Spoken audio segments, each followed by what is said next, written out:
रात के 2 बजे दिल्ली के एक सुनसान सिग्नल पर 8 साल का रामू भीख मांग रहा था। अचानक एक काली वैन रुकी और उसे जबरदस्ती खींच कर ले गई। अगले दिन उसका एक पैर काटकर उसे फिर सड़क पर भीख मांगने भेजा गया। यह कहानी नहीं, हकीकत है।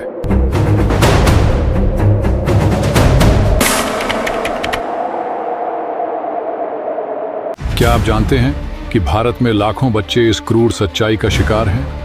आज हम आपको ले चलेंगे भिक्षावृत्ति की उस डरावनी दुनिया में जहां मासूमियत को कुचला जाता है और इंसानियत को बेचा जाता है। सबसे पहले आइए बात करते हैं एक ऐसी घटना की जो आपकी रीढ़ में सिहरन पैदा कर देगी। साल 2024, इंदौर, मध्य प्रदेश। एक महिला जिसका नाम था इंदिराबाई ने अपने बच्चों को भीख मांगने का ऐसा हथियार बनाया कि 6 हफ्तों में उसने 2.5 लाख रुपए कमा लिए। 15 मार्च 2024 को टाइम्स ऑफ इंडिया ने बताया कि इंदिराबाई अपने बच्चों को सुबह 6 बजे से रात 10 बजे तक सिग्नलों और बाजारों में भेजती थी। बच्चों को भूखा रखा जाता था ताकि उनकी आंखों में दर्द और मासूमियत दिखे। उनके कपड़े फटे हुए, शरीर गंदा और चेहरा ऐसा कि कोई भी पिघल जाए। लेकिन सच्चाई, इन बच्चों की कमाई से इंदिरा ने एक मोटरसाइकिल, स्मार्टफोन और 1-2 मंजिला मकान खरीदा। जब पुलिस ने उसे पकड़ा तो पता चला कि ये बच्चे सिर्फ उसके लिए कमाई का जरिया थे। बच्चों को नशे की गोलियां दी जाती थीं ताकि वे बिना थके घंटों भीख मांग सकें। इस केस ने पूरे देश को हिलाकर रख दिया। लेकिन ये सिर्फ एक कहानी नहीं है, ये उस काले सच का छोटा सा हिस्सा है जो भारत की सड़कों पर हर दिन घट रहा है। आपने सड़कों पर भिखारियों को देखा होगा, मासूम बच्चे, बूढ़े लोग, अपंग शरीर। आपका दिल पिघल जाता है और आप अपने पर्स से 10, 20 या 50 रुपये निकाल कर दे देते हैं। लेकिन क्या आपने कभी सोचा कि आपके दिए हुए पैसे कहाँ जाते हैं? क्या ये वाकई उस भिखारी की मदद कर रहे हैं या किसी और की जेब भर रहे हैं? 2019 में सामाजिक न्याय मंत्रालय, भारत सरकार ने बताया कि भारत में भिक्षावृत्ति कोई छोटी समस्या नहीं है। अनुमान के मुताबिक देश में 4 से 5 लाख भिखारी हैं, जिनमें से 30 से 40% बच्चे हैं।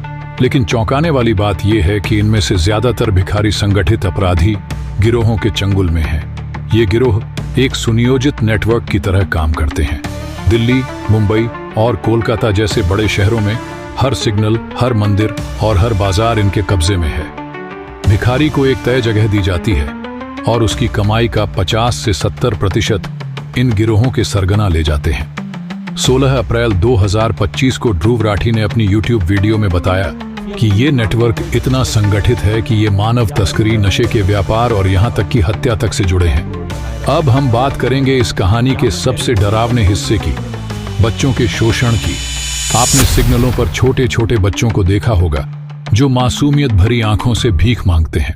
लेकिन क्या आप जानते हैं कि इनमें से ज्यादातर बच्चे अपनी मर्जी से नहीं बल्कि मजबूरी और डर के मारे ऐसा कर रहे हैं? 2022 में राष्ट्रीय अपराध रिकॉर्ड ब्यूरो NCRB ने बताया कि भारत में हर साल 60,000 से ज्यादा बच्चे अपहरण का शिकार होते हैं। इनमें से कई बच्चे भिक्षावृत्ति के धंधे में धकेल दिए जाते हैं। कैसे होता है ये सब? गरीब इलाकों जैसे बिहार, उत्तर प्रदेश और झारखंड से बच्चों को लालच देकर या जबरदस्ती शहरों में लाया जाता है। उन्हें गंदे स्लम्स में रखा जाता है जहां उन्हें भूखा रखा जाता है, मारपीट की जाती है और भीख मांगने का प्रशिक्षण दिया जाता है। लेकिन सबसे डरावनी बात, कुछ गिरोह बच्चों को अपंग कर देते हैं ताकि वे ज्यादा दया बटोर सकें।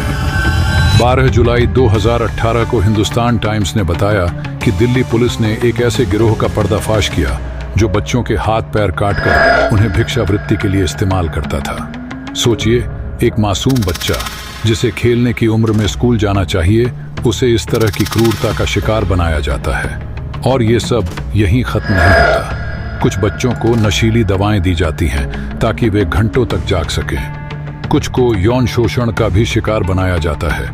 2024 में यूनिसेफ ने अपनी रिपोर्ट में बताया कि भारत में लाखों बच्चे हिंसा, शोषण और दुर्व्यवहार का शिकार हैं। आप सोच रहे होंगे कि ये सब इतने बड़े पैमाने पर कैसे हो सकता है? जवाब है संगठित अपराध। भिक्षावृत्ति अब सिर्फ गरीबी की मजबूरी नहीं बल्कि एक अरबों रुपये का काला धंधा है।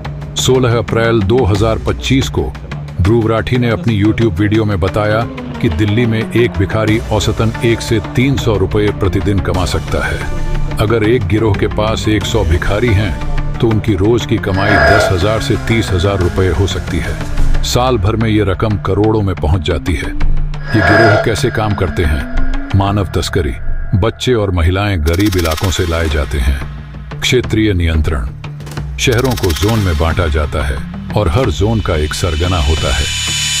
प्रशिक्षण, भिखारियों को दयनीय दिखने और भावनात्मक कहानियां सुनाने की ट्रेनिंग दी जाती है। हिंसा, अगर कोई भिखारी कम कमाता है तो उसे मारपीट और यातना का सामना करना पड़ता है। 22 अगस्त 2019 को दी टाइम्स ऑफ इंडिया ने बताया कि मुंबई पुलिस ने एक ऐसे गिरोह का भंडाफोड़ किया जो 200 बच्चों को नियंत्रित करता था। इन बच्चों को हर दिन कम से कम 500 रुपये कमाने का टारगेट दिया जाता था। जो बच्चा टारगेट पूरा नहीं करता उसे भूखा रखा जाता था। अब सवाल उठता है, हमारा समाज और सरकार इस डरावनी सच्चाई के खिलाफ क्या कर रहे हैं? भारत में भिक्षावृत्ति को अवैध बनाने के लिए कई कानून हैं, जैसे Bombay prevention of begging act 1959, लेकिन इनका अमल कितना होता है? सच्चाई ये है कि पुलिस और प्रशासन की लापरवाही के कारण ये गिरोह खुलेआम काम करते हैं। भिखारियों को पकड़ा जाता है लेकिन कुछ घंटों बाद छोड़ दिया जाता है। क्यों? क्योंकि असली गुनहगार गिरोह के सरगना पकड़ से बाहर रहते हैं। सरकार ने भिखारी पुनर्वास योजनाएं शुरू की हैं, लेकिन इनका प्रभाव सीमित है। 2024 में यूनिसेफ ने अपनी रिपोर्ट में बताया कि भारत में शिक्षा और सामाजिक समावेशन की कमी के कारण बच्चे इस दलदल में फंसते हैं। और हमारा समाज, हम दान देकर अपने कर्तव्य की इतिश्री समझ लेते हैं, लेकिन क्या आप जानते हैं कि आपके दिए हुए पैसे से उस बच्चे की जिंदगी बेहतर नहीं होती, बल्कि उसका शोषण और बढ़ता है? तो क्या इस डरावनी सच्चाई का कोई अंत नहीं है? नहीं, समाधान है, लेकिन इसके लिए हमें एकजुट होना होगा। कानूनी सख्ती, भिक्षावृत्ति विरोधी कानूनों को और सख्त करना होगा। गिरोह के सरगनाओं को सजा मिलनी चाहिए, न कि मासूम भिखारियों को। पुनर्वास, भिखारियों के लिए पुनर्वास केंद्र बनाए जाएं, जहां उन्हें शिक्षा और रोजगार दिया जाए। जागरूकता, लोगों को भीख न देने के लिए जागरूक करना होगा।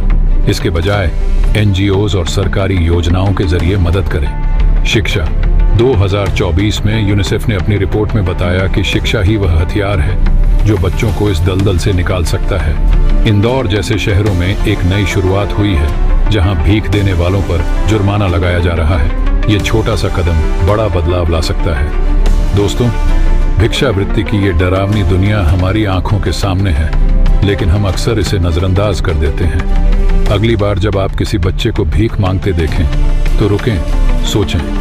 आपके दिए हुए पैसे उसे बचा नहीं रहे, बल्कि उसे और गहरे दलदल में धकेल रहे हैं। इस वीडियो को शेयर करें ताकि ज्यादा से ज्यादा लोग इस सच्चाई को जान सकें। अपने आसपास के बच्चों को स्कूल भेजने में मदद करें और सबसे जरूरी, भीख देना बंद करें। आइए मिलकर एक ऐसा भारत बनाएं जहां कोई बच्चा सड़कों पर भीख न मांगे। अगर आपको ये वीडियो पसंद आया तो लाइक करें, सब्सक्राइब करें और कमेंट में बताएं कि आप इस समस्या को खत्म करने के लिए क्या कर सकते हैं।